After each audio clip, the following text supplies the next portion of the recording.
Ano ang dapat nating gawin upang maganda para sa darating na taon? Ito marahil ang katanungan ng karamihan sa atin. Isang katanungan na minsan ipinagpawalang bahala ng marami sa atin. Ngunit ayon sa banal na kasulatan, alam na ng Diyos kung ano ang naghihintay para sa atin sa darating na taon. Mayroon siyang dakilang plano para sa bawat isa sa atin. Gaya ng sinabi niya sa Jeremias Kapitulo 29, versikulo 11 na nagsasabing, sapagkat batid kong lubos ang mga plano ko para sa inyo. Mga planong hindi ninyo ikakasama, kundi para sa inyong ikabubuti.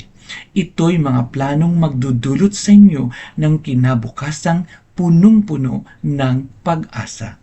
Sasamahan tayo ng Diyos at babantayan sa ating paglalakbay, gaya ng sinabi niya sa Awit Kapitulo 32, versikulo 8 na nagsasabing, ang sabi ni Yahweh, aakayin kita sa daan, tuturuan kita at laging papayuhan.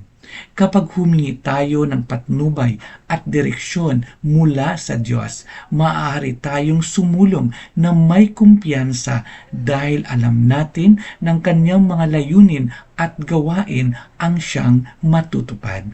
Gaya ng sinasabi sa Kawikaan, Kapitulo 11, versikulo 21 na nagsasabing, ang isang tao'y maraming iniisip, maraming binabalak, ngunit ang kalooban din ni Yahweh ang siyang mananaig.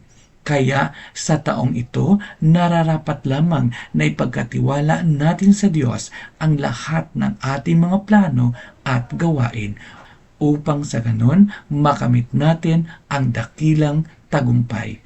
Pagpalain nawa tayo ng Diyos sa taong ito. Isang magandang araw po sa ating lahat.